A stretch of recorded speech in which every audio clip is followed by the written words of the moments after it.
Hello students, সবাই ভালো আছো তো? গতকালকে ক্লাস নিতে পারি নাই বিধায় আমি অনেক ব্যস্ত ছিলাম, এই জন্য আজকে তোমাদের এই ক্লাসটা নিতে চাইতেছি।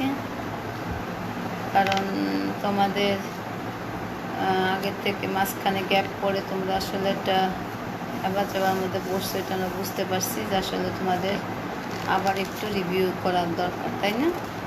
সেজন্য গতকালকে আমরা কমিউনিকেশন থেকে আবার শুরু করছি।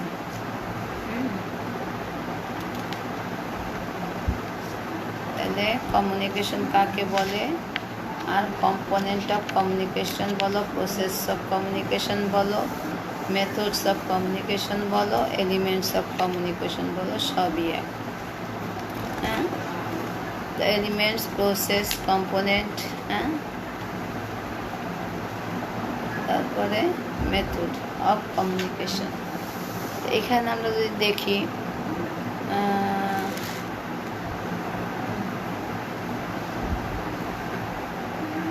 মেথডসের ভিতরে যেমন কালকে আলোচনা করছিলাম, সেন্ডার হলো কি সোর্স, সে উৎস, আর রিসিভার হলো অডিয়েন্স, যারা এই মেসেজটা শুনবে। মেসেজ হলো কন্টেন্ট, হ্যাঁ, যে বিষয়ে তোমাদেরকে আমরা অবহিত করতে চাই, ক্লায়েন্টদেরকে আমরা অবহিত করতে চাই, সেইটা আমি ওই কমিউনিটির যারা হেড আছে কিংবা যাকে আমি দিতে চাই যে এই মেসেজ সম্পর্কে আমি ওই দিনকে এখানে কথা বলবো, তাকে জানাইলাম, সে সমস্ত কিছু রেডি করে ওই দিনকে ওই জায়গাটা রেডি করে রাখবে এবং যাদেরকে বলার দরকার তাদেরকে বলে একত্র করে রাখবে। এইটার জন্যই মেসেজটা সাধারণত ওইখানে দেওয়ার কথা। আর চ্যানেল হলো মিডিয়া, কিসের মাধ্যমে আমি মেসেজটা পৌঁছাবো। যেমন আমি তোমাদের বলছি যে আমরা আগে বাবা মার সাথে যে কোনো সমস্যা হলে জানাইতাম বাই পোস্টে, লেটারের মাধ্যমে, তাই না? এখন আর লেটার লাগে না, এখন ফোনে বলতে পারি মেসেজটা, হ্যাঁ, মেইলে বলতে পারি, আমরা মেসেঞ্জারে জানাই দিতে পারি, তাই না? আবার ইনস্টাগ্রাম তোমাদের আছে, ডে আছে, বিভিন্ন রকম বিষয় আছে যেটার মাধ্যমে নাকি আমরা সরাসরি জানাই দিতে পারি। আর ফিডব্যাকটা হইলো কিংবা কারো মাধ্যমে কোনো মানুষকে বললাম আপনি খবরটা অমুকের কাছে এই জিনিসটা পৌঁছাই দেবেন, তাই না? ম্যানের মাধ্যমে, কথার মাধ্যমে। আর ফিডব্যাকটা হলো যে সেন্ডার যে জিনিসটা পাঠাইলো সেটা সঠিকভাবে রিসিভার পেলো কিনা, সেটাই হলো ফিডব্যাক। হ্যাঁ, সেটাই হলো ফিডব্যাক। তাহলে তোমরা নিশ্চয়ই এটা বুঝতে পারছো। চ্যানেল, মেসেজ, সেন্ডার, তারপরে রিসিভার, মেসেজ, চ্যানেল আর ফিডব্যাক, ঠিক আছে? এখন এই কমিউনিকেশনের একটা মডেল আছে কিন্তু, হ্যাঁ, কমিউনিকেশনের একটা মডেল আছে। মডেলটা হলো কি, যেমন ওইটার মতনই কিন্তু একটু আলাদা।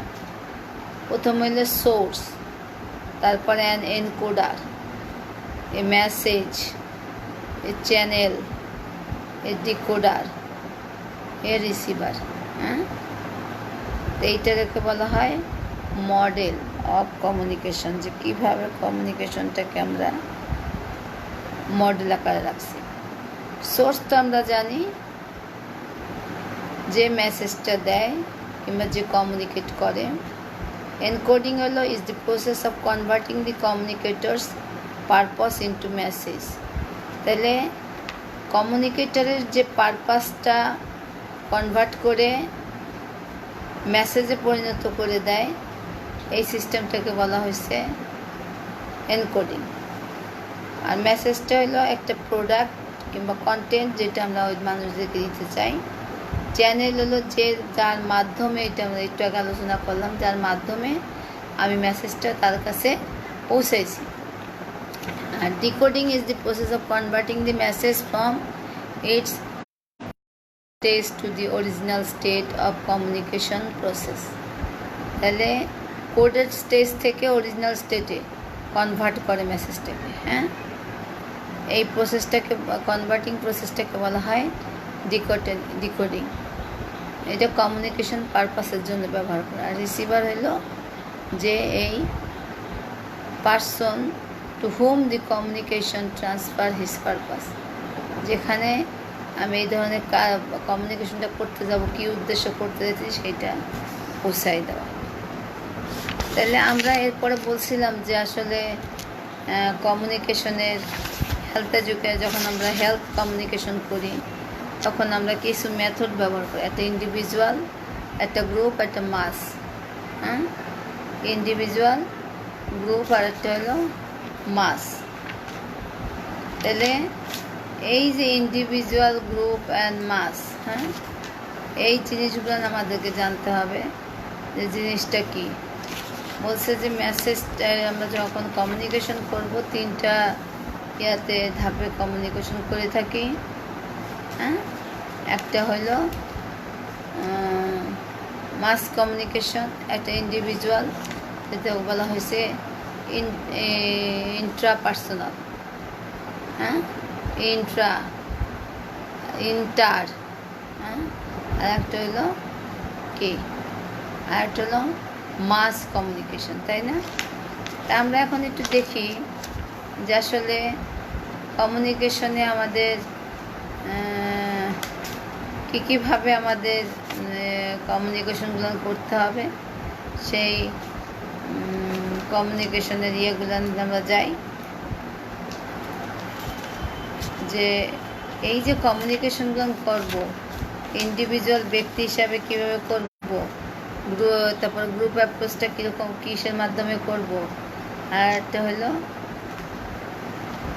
আমাদের মাস কমিউনিকেশন আমরা কীভাবে করব। এর আগেও কিন্তু আমরা এটা পড়ছি এবং তোমাদেরকে জানাইছি এবং চেষ্টা করছি বোঝাতে। আবারও আমরা সেটাই চলে আসলাম, ঠিক আছে? আবারও আমরা সেটাই চলে আসলাম। তাহলে আমরা দেখি এই যে কমিউনিকেশন যখন করব, হেলথ কমিউনিকেশন, মেথড যদি আসে তাহলে সেই মেথডে আমরা individual approach, community group approach আর একটা মাস কমিউনিকেশন। হ্যাঁ, এইভাবে আমরা দেখব যে মেথড অফ হেলথ এডুকেশন কী কী, হ্যাঁ, অথবা মেথডস অফ হেলথ কমিউনিকেশন কী কী।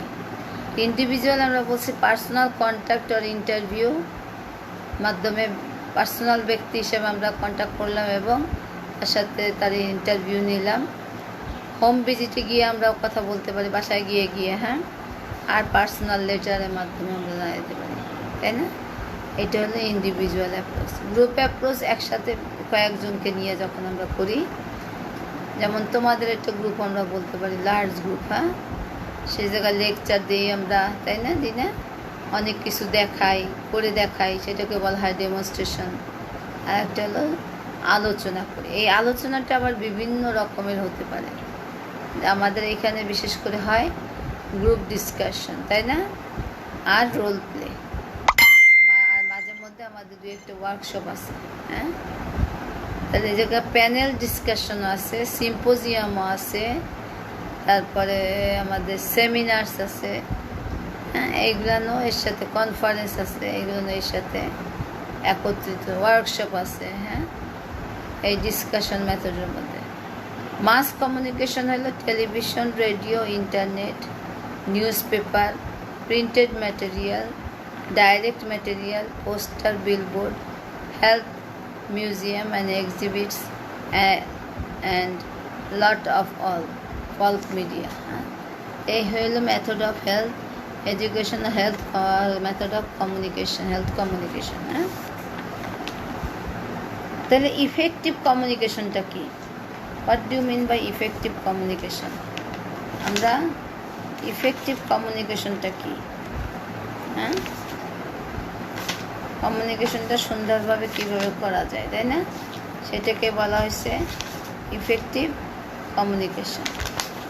তাহলে এই যে আমরা কমিউনিকেশন করি, কমিউনিকেশনের মাধ্যমে আমাদের যাইতে হবে ইফেক্টিভ কমিউনিকেশন। হ্যাঁ, ইফেক্টিভ কমিউনিকেশন। আর তার আগে আমরা একটু পড়ি ইফেক্টিভ কমিউনিকেশনের আগে যে আসলে importance of communication, importance communication, কিছু ইম্পর্টেন্স আছে আমাদের এই কমিউনিকেশনের, সে ইম্পর্টেন্সটা আমাদের করতে হবে, তারপর আমরা যাবো ইফেক্টিভ কমিউনিকেশনে। হ্যাঁ, ইম্পর্টেন্সটা হলো, আর কিছু ব্যারিয়ার আছে, ওভারকামস, কীভাবে এই ব্যারিয়ারগুলো আমরা ওভারকাম করব সেগুলো পরে আমরা যাব হলো ইফেক্টিভ কমিউনিকেশন। ইম্পর্টেন্স অফ কমিউনিকেশনে বলা হয়েছে it helps the patient or client acquire healthy behaviour.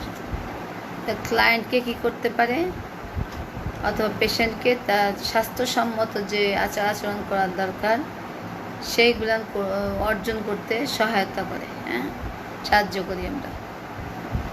একটা গুরুত্বপূর্ণ বিষয় এটা আমাদের নার্সিংয়ে। It is important through the nursing process. Nursing প্রসেসের মধ্যে এটা খুব একটা গুরুত্বপূর্ণ। এইটার মাধ্যমে নার্সরা তার পেশেন্টকেও বুঝে এবং তার সাথে যারা কাজ করতে তাদেরকেও বুঝতে পারে। এইটা পেগা 50। কত বোতল? এটা হইলো 5 বোতল আনলো, 135 মানে বোতল লেখা আছে, দেখো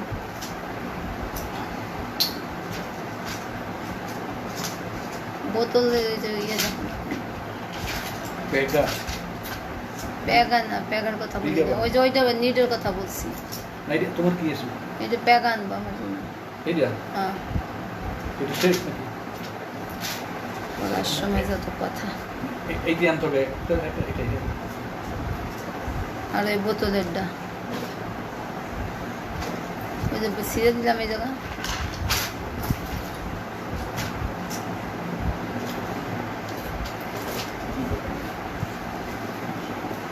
এরপরে আছে এর মাধ্যমে কি করি আমরা, আমাদের নার্সরা আমাদের মেন্টাল আমরা রিল্যাক্স হই এবং আমাদের মানসিক একটা স্যাটিসফ্যাকশন আসে আমাদের কাজের মাধ্যমে, কাজে। হ্যাঁ, একটা মানসিক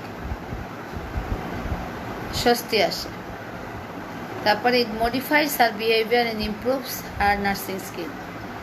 তাহলে আমাদের যারা নার্সরা আছে তাদের আমাদের কি হয়, আমাদের আচার আচরণ পরিবর্তন হয় এবং উন্নতি হয় এবং আমাদের নার্সিংয়ের দক্ষতাও উন্নয়ন ঘটে। আর ম্যানেজারিয়াল প্রসেসে এটা একটা সুন্দর একটা পদক্ষেপ আমরা নিতে পারি। It helps communication, it helps the promotion of managerial efficiency. এটা আমাদের ম্যানেজারের ব্যবস্থাপনা দক্ষতাটা উন্নয়ন করে। আর লিডারশিপ, যে কোনো নেতৃত্বের যে কোনো কাজগুলো তারা গুরুত্ব সহকারে is very important to provide basis for leadership action. Leadership নেতৃত্ব জাতীয় যে কাজগুলো সেইগুলোর জন্য এটা একটা খুব গুরুত্বপূর্ণ বিষয় যেটা নাকি সে করতে পারে। এইটা আরও আমাদের কি করে, আমাদের enhanced coordination between nurse and nurse client, nurse doctor, nurse রোগী, নার্স ডাক্তারের সাথে একটা সমন্বয় সাধন বৃদ্ধি করে। হ্যাঁ, সমন্বয় বৃদ্ধি করে। It important for the nurse to help our patient adapt to the changes resulting from illness. হ্যাঁ, তাহলে এটা একটা খুব একটা গুরুত্বপূর্ণ বিষয় যেটার মাধ্যমে পেশেন্ট কী করে, তার যে অসুস্থতা আছে, হ্যাঁ, যে অসুস্থতা হলো কেন, কীভাবে হলো, কিসের জন্য হলো, এইটা নার্স কী করে, যেটা গুরুত্বপূর্ণ বিষয়। নার্স পেশেন্টকে এটা সহজে কীভাবে মানায় নিতে হয়, এটা হলে কি করবে, কীভাবে মানায় নিতে হবে, এই জিনিসটা সে তার পরিবর্তন করে সেই জিনিসটাকে সহজে মানায় নিতে পারে। কমিউনিকেশন স্কিল প্রোভাইড নার্সের জব স্যাটিসফ্যাকশন। আমাদের চাকরির একটা যে আত্মতৃপ্তি, সেই আত্মতৃপ্তিটা সরবরাহ করে। তাহলে এর ব্যারিয়ারগুলো কী হতে পারে, একটা হলো এইজ। হ্যাঁ, এই ব্যারিয়ারগুলো হলো একটা এইজ, ফিজিওলজিক্যাল ফ্যাক্টর, হ্যাঁ, ডিফেক্ট। আমরা যখন কমিউনিকেশন করতে যাই তখন জেনারেল কমিউনিকেশন এগুলো attitudes of sender and receiver, centre কিভাবে পাঠাইলো আর রিসিভার কিভাবে এটা গ্রহণ করলো, সেই আচার অ্যাটিটিউডসটা, এটাও একটা বা ব্যারিয়ার হতে পারে। এনভায়রনমেন্টাল হ্যাজার্ড, হ্যাঁ, পারিপার্শ্বিক যে আমাদের যে সমস্যাগুলো আছে পরিবেশের। Cultural background, level of knowledge, understanding, custom, believes, religious, সাংস্কৃতিক যে আমাদের সংস্কার আছে, হ্যাঁ, নলেজ, এবং এই যে আমরা কতটুকু বুঝলাম, তারপরে কিছু কাস্টমস আছে, রিলিজিয়াস আছে, কিংবা কিছু বিলিভস আছে যেগুলোর উপর নির্ভর করে অনেক সময় এটা বাধার সৃষ্টি হয়। এগুলো আমরা কীভাবে ওভারকাম করতে পারি? নোয়িং দ্য অডিয়েন্সকে আমাকে জানতে হবে এবং তাদের সাথে সুন্দরভাবে কথা বলতে হবে, সুন্দর শব্দ ব্যবহার করে সুন্দর ভাষায় কথা বলতে হবে যাতে তারা সহজে বুঝতে পারে, হ্যাঁ। আবার কঠিন শব্দ ব্যবহার করব না, সহজভাবে সুন্দরভাবে কথা বলবো। As a communicator it should be remember that just knowing the audience is not enough. শুধু অডিয়েন্স জানলো এটা কিন্তু যথেষ্ট নয় একজন কমিউনিকেটর হিসাবে, হ্যাঁ। One must understand human nature and needs then use language accordingly. সুতরাং আমাদের জানতে হবে যে আসলে ওই মানুষটা কেমন, তার কি দরকার এবং সে কোন ধরনের ল্যাঙ্গুয়েজ ব্যবহার করে, সেইভাবে আমরা তাদের সাথে in order to minimise the communication barrier, এইভাবে যদি আমরা কথা বলি তাহলে আমাদের অনেক বাধাগুলো কমে আসবে, ঠিক আছে। This is one of the most important activities of nurse in her function. এটা একটা খুব গুরুত্বপূর্ণ বিষয় যেটা আমার কাজকর্মের ক্ষেত্রে লাগবে। তাহলে আমরা কিছু স্টাইলস অফ কমিউনিকেশন যখন করি, সব মানুষই আমরা কি করি, এককভাবে সবার সাথে কথাবার্তা বলি, হ্যাঁ। এইটার মাধ্যমে আমাদের ইন্টারেস্ট কিংবা আমাদের কিছু আইডিয়া আমরা এক্সচেঞ্জ করি ইনফরমেশন অন্যের সাথে। তাহলে এই যে এইটার 4টা টাইপ আছে। এটা হলো একটা প্যাসিভ, একটা অ্যাগ্রেসিভ, আর একটা হলো প্যাসিভ অ্যাগ্রেসিভ অ্যাসার্টিভ, হ্যাঁ। এই 4টে টাইপ আছে আমাদের। প্যাসিভ হইল individuals who use the passive communication styles often act indifferently, yielding to others. Passive communicators usually fail to express our feelings or needs, allowing others to express themselves. তাহলে individual এই ব্যক্তি কী করে, সে passively communication করে এবং ইনডিফারেন্টলি, তার ভিতরে মানে এটা কোনো ইনডিফারেন্টলি মানে আলাদাভাবে নয়, হ্যাঁ। হিয়ার টু আদার্স, অন্যের কাছেও নয়, এমন হতে পারে। কমিউনিকেটর অনেক সময় তার যে আইডিয়া, তথ্য, ফিলিং, ওপিনিয়ন এইগুলো অন্যের কাছে ব্যক্ত করতে পারে না, বরং অন্যরা তার কাছে করে। Aggressive behaviour, aggressive communication, it is often apparent when someone communicates in an aggressive manner. খুব রেগে যখন সে কথা বলল, ধরো তুমি বসে আছো, কাউকে দিয়ে খবর দিছো অমুককে একটু দেখা করতে বলেন, হ্যাঁ। শেষে বললো কী হয়েছে, আমার ডাকছেন কেন বলেন, হ্যাঁ। এই যে একটা ব্যবহার, ওটা না বলে সে নম্র ভদ্র হয়ে দাঁড়ালো, আসতে পারি ম্যাডাম, বলল হ্যাঁ আসো ভিতরে, তারপর চুপ হয়ে দাঁড়ালো, হ্যাঁ ম্যাডাম আপনি তো আসতে, জিজ্ঞেস করে কেন আসতে, হ্যাঁ ম্যাডাম আপনি তো অমুককে দিয়ে বলছিলেন আমাকে আসতে, তাই আমি আসছি। তাহলে এই ম্যানারটা ভালো না ওই ম্যানারটা ভালো ছিল, হ্যাঁ। তাহলে প্রিভিয়াসটা যে ম্যানারটা, সেই ম্যানারটা হলো অ্যাগ্রেসিভ ম্যানার, তার মানে খুব খারাপ করে কথা বলে, হ্যাঁ, মোট কথায়। Well hear it, well see it, we will see it, we will hear it, এটা আমরা দেখি, আমরা শুনতে পাই, দেখতে পাই এবং শুনতে পাই। we may even feel, অনুভবও করতে পারি। the aggressive communication style is emphasized by speaking in loud and demanding voice, maintain intense eye contact and dominating or controlling others by blaming, intimidating, criticizing others. তাহলে এই যে যারা aggressive থাকে তাদের communication স্টাইলসটা হবে জোরে কথা বলবে, হ্যাঁ, তার ভয়েসের মধ্যে থাকবে এটা করতেই হবে, মানে আমাদের সেটা মানতে হবে, হ্যাঁ, সে আমাদেরকে কন্ট্রোল করার চেষ্টা করবে এবং চোখে চোখ রেখেই কথা বলবে, সে কোনো দিকে চোখ রাখবে না, দাপট নিয়ে এসে আসছে, হ্যাঁ। অন্যদেরকে controlling others by blaming, intimidating, criticising or threatening, অন্যদেরকে ভয় দেয়, ব্লেম করে, ক্রিটিসাইজ করে, এইরকম। আর প্যাসিভ অ্যাগ্রেসিভ হলো users appears passive on the surface but within he or she may feel powerless or stuck. তাহলে সে অনেক সময় কারোর সাথে কথা বলতে গেলে সে যেটা বললো সেটাই মেনে নিল, কিন্তু তার মনের ভিতরে একটা থাকলো যে আমি এটা বলতে চাইলাম কিন্তু এখন এটা বলতে গেলে অনেক একটা গণ্ডগোল হতে পারে, তখন সে কি করে, এই কথাটা আর বললো না, নিজেকে কি করলো, সেখানেই থামাই দিল, পাওয়ারলেস করে দিল, হ্যাঁ, স্টাক করে দিল। Building or acting out in subtle, indirect or secret ways, চুপচাপ করে রেখে দিল, ঠিক আছে। অ্যাসার্টিভ, এটা কি, thought to be most effective form of communication. The assertive communication styles feature an open communication link while not being overbearing. Assertive communicators can express their own needs, desires, ideas and feelings while also considering the needs of others. তাহলে এই assertive কমিউনিকেশনটা হলো সবচেয়ে effective communication. Assertive কমিউনিকেশনে আমরা সবাই সাথে ওপেনভাবে কথাবার্তা বলি, হ্যাঁ, যাতে কেউ নিজেদেরকে খারাপ না মনে করে, কষ্ট না পায়।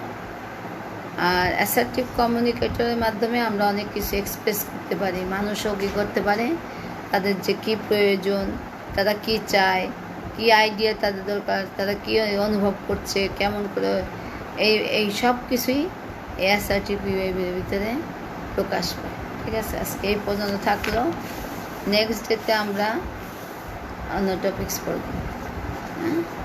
সবাই ভালো থাকো, সুস্থ থাকো, যদি পারি কালকে আবার ক্লাস নেব, হ্যাঁ, চেষ্টা করব নেওয়ার, যদি সকালের দিকে ফাঁকা থাকে তাহলে নিব, আর না থাকলে 12টা 1টার থেকে এরকম নেওয়ার চেষ্টা করব, ঠিক আছে। ভালো থাকো, আল্লাহ হাফেজ।